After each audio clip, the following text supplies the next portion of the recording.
ഈ ഒരു smart phone നിങ്ങൾ വാങ്ങിക്കഴിഞ്ഞാൽ ഇത്രയും വലിയൊരു ബോക്സ് ആണ് നിങ്ങൾക്ക് ഇപ്പോൾ കിട്ടാൻ പോകുന്നത്. അതായത് ഈ വരുന്ന ഏപ്രിൽ 30-ാം തീയതിക്ക് അകത്ത് ഈ ഒരു സ്മാർട്ട് ഫോൺ വാങ്ങുന്നവർക്കാണ് ഇത്രയും വലിയൊരു ബോക്സ് വരുന്നത്. ഇതിനകത്ത് ഫോൺ മാത്രമല്ല മറ്റ് പല കാര്യങ്ങളുണ്ട്. ഇൻഫിനിക്സിന്റെ ഏറ്റവും പുതിയ സ്മാർട്ട് ഫോൺ ആയിട്ടുള്ള ഇൻഫിനിക്സ് നോട്ട് 60 Pro ആണ് ഇത്രയും ഒരു വലിയ ബോക്സിനകത്ത് വരുന്നത്. സാധാരണ ഇതുപോലെ വലിയ ബോക്സ് ഞങ്ങളെ പോലുള്ള റിവ്യൂവേഴ്സിന് റിവ്യൂ ചെയ്യാനായിട്ട് മാത്രം മീഡിയം ഇൻവൈറ്റ് ബോക്സ് നിലയിലൊക്കെയാണ് അയക്കുന്നത്. എന്നാൽ ഈ ഒരു വലിയ ബോക്സ് 30-ാം തീയതിക്ക് ഉള്ളിൽ വാങ്ങുന്ന എല്ലാവർക്കും ഇൻഫിനിക്സ് കൊടുക്കുന്നു എന്നുള്ളതാണ് ഇതിന്റെ പ്രത്യേകത. ഇതിനകത്ത് ഏകദേശം 3999 രൂപയുടെ എക്സ്ട്രാ സാധനങ്ങളൊക്കെ ഈ ഒരു ബോക്സിനകത്തുണ്ട്. ഇത്തവണത്തെ ഇൻഫിനിക്സ് നോട്ട് 60 Pro എന്ന സ്മാർട്ട് ഫോണിന് ഒരു പ്രത്യേകത ഉണ്ട്. സ്നാപ്ഡ്രാഗൺ പ്രോസറാണ് വന്നിരിക്കുന്നത്. സാധാരണ ഇൻഫിനിക്സിന്റെ മിക്ക ഫോണുകളിലും മീഡിയടെക് ഡയമൻസിറ്റി പ്രോസറാണ് വരുന്നത്. യെസ്, ഇതാണ് ബോക്സിനകത്തുള്ള കണ്ടന്റുകൾ. ആദ്യമായിട്ട് ഇതിനകത്തൊരു മാക് പവർ സ്പീക്കർ കൊടുത്തിട്ടുണ്ട്. അതായത് വയർലെസ്ലി ഒക്കെ കണക്ട് ചെയ്യാൻ പറ്റുന്ന തരത്തിലുള്ള ഒരു സ്പീക്കർ.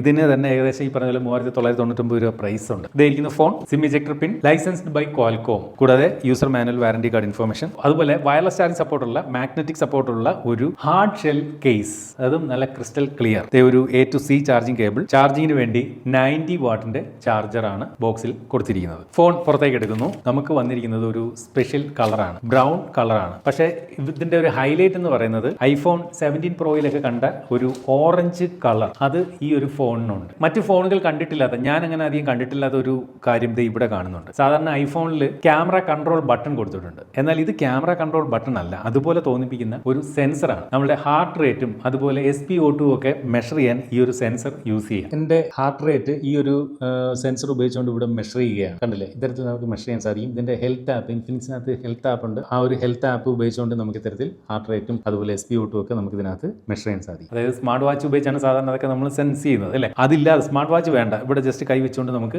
ഇതുപോലെ ഹാർട്ട് റേറ്റും SpO2 സെൻസ് ചെയ്യാം. പക്ഷേ അതിന്റെ ആക്യുറസി എത്രത്തോളം കറക്റ്റ് ആണെന്ന് അറിയാൻ പറ്റും. ഈ ഒരു ഫോണിനകത്ത് ഇവിടെ ആയിട്ടൊരു AI കീ കൂടെ കൊടുത്തിട്ടുണ്ട്. കണ്ടില്ലേ, ഈ ഒരു കീ നമുക്ക് ഇതുപോലെ ലോങ് പ്രസ് ചെയ്ത് കഴിഞ്ഞാൽ ഇപ്പോൾ ഏതെങ്കിലും ഒരു ഫംഗ്ഷൻസ് അസൈൻ ചെയ്യാൻ സാധിക്കും. ഇപ്പോൾ ലോങ് പ്രസ്സിൽ ഇത്രയും ഫംഗ്ഷൻസ് ഉണ്ടല്ലേ, ഇതിൽ ഏത് വേണമെങ്കിലും നമുക്ക് ഇതിനകത്ത് അസൈൻ ചെയ്യാൻ സാധിക്കും. എന്തായാലും ഫോൺ വളരെ തിന്നാണ്, കയ്യിൽ പിടിക്കാൻ നല്ലൊരു സുഖമുണ്ട്.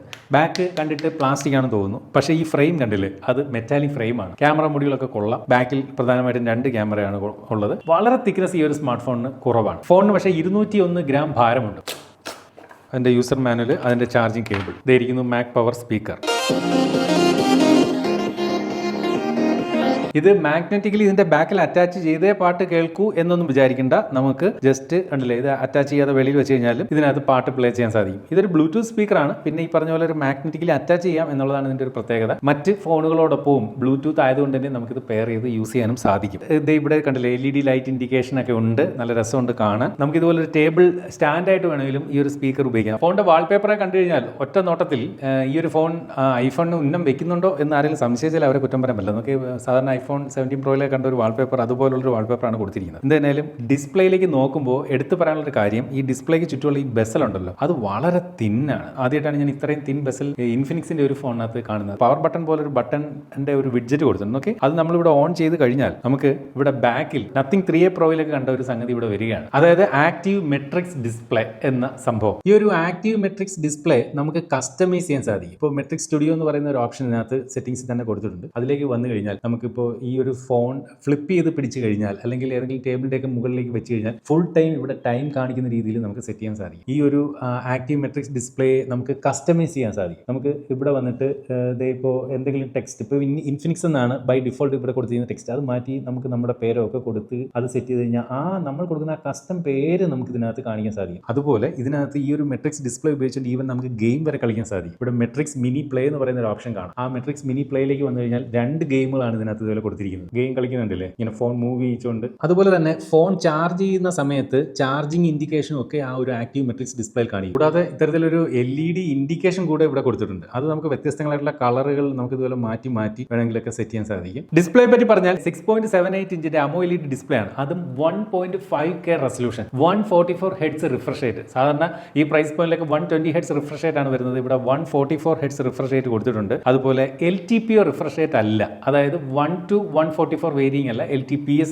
റിഫ്രഷ് റേറ്റ് ആണ് കൊടുത്തിരിക്കുന്നത്. അതായത് 60 ഹെഡ്സ് മുതൽ 144 ഹെഡ്സ് വരെ വേരി ചെയ്യുന്ന തരത്തിലാണ് ഈ ഒരു സ്മാർട്ട് ഫോണിന്റെ ഡിസ്പ്ലേ കൊടുത്തിരിക്കുന്നത്. ഇതിന്റെ ഒരു മാക്സിമം പീക്ക് ബ്രൈറ്റ്നസ് എന്ന് പറയുന്നത് 4500 നിറ്റ്സ് ആണ്. അതുപോലെ ഒരു 10 ബിറ്റ് ഡിസ്പ്ലേ ആണ് ഇതിനകത്ത് കൊടുത്തിരിക്കുന്നത്. കൂടാതെ Corning Gorilla Glass 7i protection കൊടുത്തിട്ടുണ്ട്. അപ്പോൾ ഡിസ്പ്ലേ വിഭാഗം അടിപൊളിയാണെന്ന് പറയേണ്ടി വരും. എസ്പെഷ്യലി എനിക്ക് ഈ വളരെ തിന്നായിട്ടുള്ള ബസ്സിൽ ഭയങ്കരമായിട്ട് ഇഷ്ടപ്പെട്ടു. പെർഫോമൻസിലേക്ക് വന്നാൽ ഇൻഫിനിക്സിൽ അധികം കാണാത്ത സ്നാപ്ഡ്രാഗന്റെ പ്രോസറാണ് ഇത്തവണ കൊടുത്തിരിക്കുന്നത്. അതും സ്നാപ്ഡ്രാഗൺ 7s Gen 4 എന്ന് പറയുന്ന പ്രോസർ തന്നെ കൊടുത്തിരിക്കുന്നു. ഈ ഒരു ഫോണിന്റെ AnTuTu സ്കോർ നമ്മൾ ഇവിടെ ടെസ്റ്റ് ചെയ്ത് നോക്കി. ഏകദേശം 1.07 മില്യൺ ആണ് ഈ ഒരു ഫോണിന്റെ AnTuTu സ്കോർ ആയിട്ട് നമുക്ക് ലഭിക്കുന്നത്. അപ്പോൾ ഈ ഒരു പ്രൈസ് പോയിന്റിൽ ഇതിൽ നിന്നും മികച്ച AnTuTu സ്കോറും പെർഫോമൻസും കാഴ്ചവെക്കുന്ന വേറെ സ്മാർട്ട് ഫോണും ഉണ്ട് എന്നുള്ള ഓർക്കണം. അതുപോലെ തന്നെ നമ്മൾ ഇതിന്റെ ഒരു CP ത്രോട്ട്ലിംഗ് ടെസ്റ്റ് നടത്തി നോക്കി. ത്രോട്ട്ലിംഗ് ഇഷ്യൂസ് ഒന്നുമില്ല. 88% ആണ് ഇതിന്റെ ഒരു റിസൾട്ട് കിട്ടുന്നത്. യാതൊരു ത്രോട്ട്ലിംഗ് ഇഷ്യൂസും കാണിക്കുന്നില്ല എന്നുള്ളത് നേട്ടമായി വേണം പറയാം. 8GB റാമും 128GB ആണ് ഇതിന്റെ base variant. 8GB Ram 256GB ആണ് ഇതിന്റെ ഹയർ ഓപ്ഷൻ. അപ്പോൾ ഈ ഒരു റാം എന്ന് പറയുന്നത് LPDDR5 റാം ആണ്. അതുപോലെ സ്റ്റോറേജ് ഓപ്ഷൻ വന്നിട്ട് UFS 2.2 ആണ്. അപ്പോൾ റാം ടൈപ്പ് ഹയർ ആണ്, LPDDR5 കൊടുത്തു. പക്ഷേ സ്റ്റോറേജ് ഓപ്ഷൻ UFS 2.2 ആണ് നൽകിയിരിക്കുന്നത്. നമ്മളിപ്പോൾ ഈ ഒരു സ്മാർട്ട് ഫോണിലാണ് BGMI എക്സ്പീരിയൻസ് ചെയ്യുന്നത്. ഈ ഒരു സ്മാർട്ട് ഫോണിൽ graphics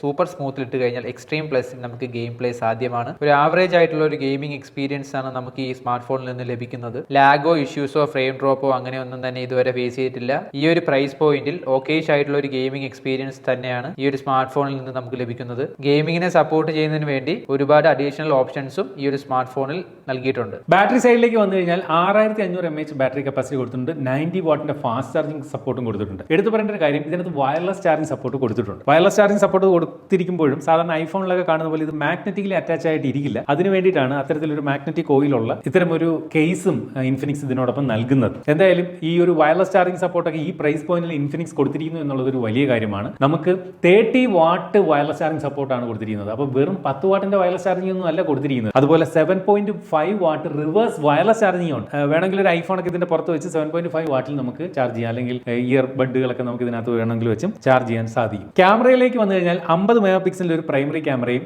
8 mega പിക്സലിന്റെ ultra wide angle ക്യാമറയുമാണ് കൊടുത്തിരിക്കുന്നത്. ഇവിടെ സെൽഫി ക്യാമറ വന്നിട്ട് 13 മെഗാ പിക്സലിന്റേതാണ് കൊടുത്തിരിക്കുന്നത്. ഇതിന്റെ ഒരു ക്യാമറ പെർഫോമൻസിനെ പറ്റി പറഞ്ഞാൽ ഇതിനകത്ത് എടുക്കുന്ന ഫോട്ടോകൾ നിങ്ങൾ കണ്ടാൽ, അല്ലെങ്കിൽ ഈ കാണുന്ന ഫോട്ടോകൾ ഇതിനകത്ത് എടുത്താണ് അടിപൊളിയാണ്. പക്ഷേ നമ്മൾ ഫോട്ടോ എടുക്കുമ്പോൾ ക്യാമറയിലൂടെ നമ്മൾ കാണുമ്പോൾ ഇത്രയൊന്നും മനോഹരമൊന്നും അല്ല. പിന്നീട് പ്രോസസ് ചെയ്ത് ബെറ്റർ ആക്കി തരികയാണ്. അപ്പോൾ ഈ ഇത്രയും പ്രോസസ്സിംഗ് ഇൻഫിനിക്സിന്റെ ഒരു ഫോണിനകത്ത് ആദ്യമായിട്ടാണ് ഇത്രയും ഞാൻ കാണുന്നത്. പക്ഷേ ആ പ്രോസസ്സിംഗ് നടക്കുന്നത് കൊണ്ട് തന്നെ നല്ല ഫോട്ടോകൾ പ്രോസസ്സ് ചെയ്ത് തരുന്നുണ്ട്. അല്ലാതെ എടുക്കുന്ന ഫോട്ടോ ഡയറക്റ്റ് ആയിട്ട് അത്രയും ബെറ്റർ അല്ല. ഇപ്പോൾ എല്ലാ ഫോണുകളും ഇങ്ങനെ തന്നെയാണ്, കൂടുതൽ പ്രോസസ്സ് ചെയ്തിട്ടാണ് നമുക്ക് ലഭിക്കുന്നത്. അതുകൊണ്ട് തന്നെ ഒരു ഫോട്ടോ എടുത്ത് അടുത്ത ഫോട്ടോ എടുക്കുന്നതിന് ഉള്ളിൽ ആ ഒരു പ്രോസസ്സിങ്ങിൻ്റെതായിട്ടുള്ള ചെറിയ ടൈം എടുക്കുന്നുണ്ട്. എന്തായാലും എന്ത് ചെയ്തിട്ടായാലും കിട്ടുന്ന ഫോട്ടോകൾ കൊള്ളാം. പക്ഷേ നിങ്ങൾ എടുക്കുമ്പോൾ ഈ പറഞ്ഞ പോലെ നിങ്ങൾ കാണുമ്പോൾ ഇത്രയും ബെറ്റർ ആയിട്ട് തോന്നില്ല. എടുത്ത് കഴിയുമ്പോൾ അടിപൊളിയായിട്ട് പ്രോസസ് ചെയ്ത് കിടിലനാക്കി തരുന്നുണ്ട് ഫോട്ടോകൾ. അത്രയും പ്രോസസ്സ് ഫോട്ടോയിൽ നടക്കുന്നത് കൊണ്ട് തന്നെയും ഫോട്ടോകൾ ബെറ്റർ ആകുന്നുണ്ട്. പക്ഷേ വീഡിയോ ഈ പറഞ്ഞ പോലെ യാതൊരുവിധ പ്രോസസ്സിംഗും നടക്കാൻ സാധ്യതയില്ലാത്തതുകൊണ്ട് തന്നെ അത്ര ബെറ്റർ അല്ല compared to photos. Video okay ആണെന്ന് വേണം പറയാം, പക്ഷേ ഫോട്ടോ കൊള്ളാം. ഈ പ്രൈസ് പോയിന്റിൽ ഒരു തരക്കേടില്ലാത്ത ഫോട്ടോകളാണ് നമുക്ക് ലഭിക്കുന്നത്. സെൽഫി ഫോട്ടോയും ഭയങ്കര സംഭവമൊന്നുമല്ല, ഓക്കെ. പക്ഷേ ഒരു കാര്യം പറയട്ടെ, ഈ ഒരു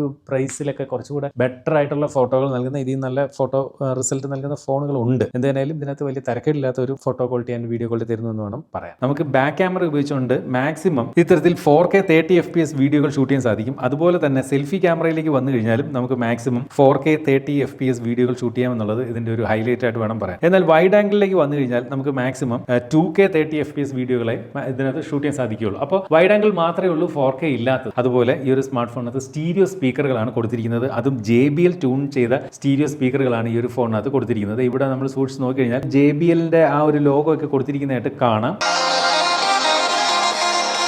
ആ JBLന്റെ ട്യൂണിങ് ഇതിന്റെ സൗണ്ട് ക്വാളിറ്റിയിൽ നമുക്ക് നന്നായിട്ട് അറിയാൻ സാധിക്കുന്നു. നല്ല സ്റ്റീരിയോ സെപ്പറേഷൻ ഫീൽ ചെയ്യുന്നുണ്ട്. നല്ല അടിപൊളി സൗണ്ട് ക്വാളിറ്റി തന്നെ നൽകുന്നുണ്ട്. എത്രയായാലും ഇതുകൂടെ നമ്മൾ വാങ്ങുമ്പോൾ ഈ ഒരു സ്പീക്കറൂടെ കിട്ടിക്കഴിഞ്ഞാൽ നല്ലത് തന്നെയാണ്. കാരണം എപ്പോഴും നമ്മുടെ ഫോണിന്റെ സ്പീക്കറിന് ഒരു പരിമിതി ഉണ്ടല്ലോ, അതിന്റെ അപ്പുറത്തേക്ക് ഒരു സൗണ്ട് ക്വാളിറ്റിയിലേക്ക് ഇത് വരുന്നുണ്ട്. സോഫ്റ്റ്വെയർ സൈഡിലേക്ക് വന്നു കഴിഞ്ഞാൽ Android 16 XOS 16 ഈ ഒരു ഫോൺ കൊടുത്തിരിക്കുന്നത്. നിരവധി AI ഫീച്ചറുകളുണ്ട്, അതിലേക്കൊന്നും ഞാൻ കടക്കുന്നില്ല സമയം കളയാതിരിക്കാൻ വേണ്ടിയിട്ട്. അതുപോലെ 3 Android അപ്ഡേറ്റുകൾ, Android 19 വരെയുള്ള അപ്ഡേറ്റും 5 വർഷത്തെ സെക്യൂരിറ്റി അപ്ഡേറ്റും ഇൻഫിനിക്സ് ഈ ഒരു ഫോൺ അത് നൽകും. ഞാൻ ഇതിനകത്ത് ആകെ നോക്കിയിട്ട് ഈ ഒരു 3 ആപ്പ് ഇതിനകത്ത് ബ്ലോട്ട് വൈസുകളായിട്ട് കണ്ടിട്ടുള്ളൂ. ഒരു ഇൻസ്റ്റാഗ്രാം, ഫേസ്ബുക്ക്, പിന്നെ ഒരു ഗെയിം. ആ ഗെയിമൊക്കെ നമുക്ക് വേണമെങ്കിൽ ഇതുപോലെ ലോങ് പ്രസ് ചെയ്തുകൊണ്ട് അൺഇൻസ്റ്റാൾ ചെയ്ത് കളയാൻ സാധിക്കും എന്നുള്ളത് വലിയ കാര്യം തന്നെയാണ്. മാത്രമല്ല നല്ല സ്മൂത്ത് ആണ് ഈ ഒരു സോഫ്റ്റ്വെയറിന്റെ ആ ഒരു ഏരിയ. ഫിംഗർ പ്രിന്റ് വന്നിട്ട് ഇൻ ഡിസ്പ്ലേയിലാണ് ഈ ഒരു ഫോണിനകത്ത് കാണിക്കുന്നത്. അതിന്റെ പൊസിഷൻ ഒരുപാട് താഴെയാണ്, വളരെ ഫാസ്റ്റ് ആയിട്ടാണ് ലോക്ക് ആവുന്നുണ്ട്. അതുപോലെ ഹാപ്റ്റിക് ഫീഡ്ബാക്ക് ഉണ്ട്, അത് ഭയങ്കര സംഭവമൊന്നുമല്ല. പക്ഷേ ഇതിനകത്ത് എടുത്തു പറയേണ്ട കാര്യം, ഇതിന്റെ സെറ്റിംഗ്സിനകത്ത് ഹാപ്റ്റിക് ഫീഡ്ബാക്ക് നമുക്ക് മനസ്സിലാക്കാനായിട്ടൊരു സംഗതിയുണ്ട്.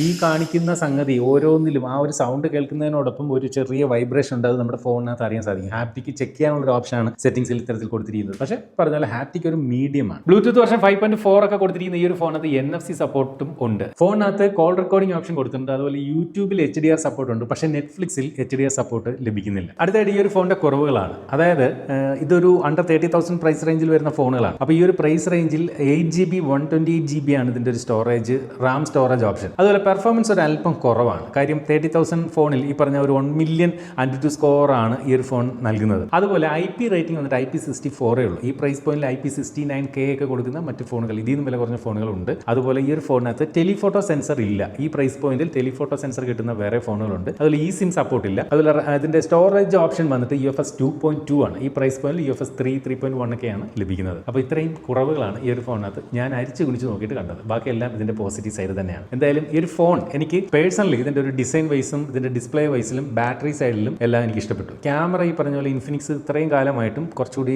Tuning better ആക്കാനുണ്ട്. മറ്റ് പല ഫോണുകളുടെയും ആ ക്യാമറ പോലെ ആ ഒരു ഹാർഡ്വെയർ അല്ല ഞാൻ പറയുന്നത്, സോഫ്റ്റ്വെയർ സൈഡിൽ നിന്നുള്ള ട്യൂണിങ് കുറച്ചുകൂടി ബെറ്റർ ആക്കിയാൽ കുറച്ചുകൂടി നന്നായി എന്ന് തോന്നലുണ്ട്. അതുപോലെ ഇതിന്റെ പെർഫോമൻസ് ഈ പറഞ്ഞ ഒരു ഗെയിമിങ്ങിനൊന്നും ഈ പറഞ്ഞ പറ്റും എങ്കിലും കുറച്ചുകൂടെ നിങ്ങളൊരു ഹെവി ഗെയിമിങ്ങിനൊക്കെ ഒരു ഫോൺ നോക്കുന്നെങ്കിൽ ഇത് സ്യൂട്ട് അല്ല. കുറച്ചുകൂടി ബെറ്റർ ഫോൺ പെർഫോമൻസ് വൈസ് കുറച്ചുകൂടി ബെറ്റർ ആയിട്ടുള്ള ഫോൺ ഈ പ്രൈസ് റേഞ്ചിലുണ്ട്. അപ്പോൾ ഇത്രയും മാത്രമേ ഉള്ളൂ ഈ ഒരു ഫോണിന്റെ കുറവെന്നാണ് എനിക്ക് തോന്നുന്നത്. പ്രൈസ് എന്ന് പറയുന്നത് 8GB RAM 128GB internal storage base വേരിയന്റിന്റെ വില നമുക്ക് ബാങ്ക് ഓഫറിൽ 3000 രൂപ നമുക്ക് ബാങ്ക് കാർഡ് ഡിസ്കൗണ്ട് ഓഫർ ഉണ്ട്. അത് വെച്ചുകൊണ്ട് നമുക്ക് 28,999 ഈ ഒരു സ്മാർട്ട് ഫോൺ വാങ്ങാം. അപ്പോൾ 3000 രൂപ കൂടെ കൂട്ടി അത് 31,999 രൂപയാണ് ഇതിന്റെ ആക്ച്വൽ വില. പക്ഷേ നമുക്കിപ്പോൾ ഈ പറഞ്ഞ പോലെ 3000 രൂപയുടെ ഡിസ്കൗണ്ട് ആണ് SBI തുടങ്ങിയ പല ബാങ്ക് കാർഡ് ഓഫറും ഇതിന് നൽകുന്നത്. ഈ പറഞ്ഞതുപോലെ ഏപ്രിലിന് മുമ്പ് നിങ്ങൾ ഈ ഫോൺ വാങ്ങുകയാണെങ്കിൽ നിങ്ങൾക്ക് ഈ ഒരു മാക് പവർ സ്പീക്കറും അതുപോലെ ഈ വയർലെസ് ചാർജിംഗ് സപ്പോർട്ടുള്ള ഈ കേസും എല്ലാം കൂടെ ചേർന്നുകൊണ്ട് ഏകദേശം 3,999 രൂപ വർത്തുള്ള ഈ ആക്സസറിയും നിങ്ങൾക്ക് ഫ്രീ ആയിട്ട്, അതായത് ഈ കണ്ട വലിയ ബോക്സും ഏപ്രിൽ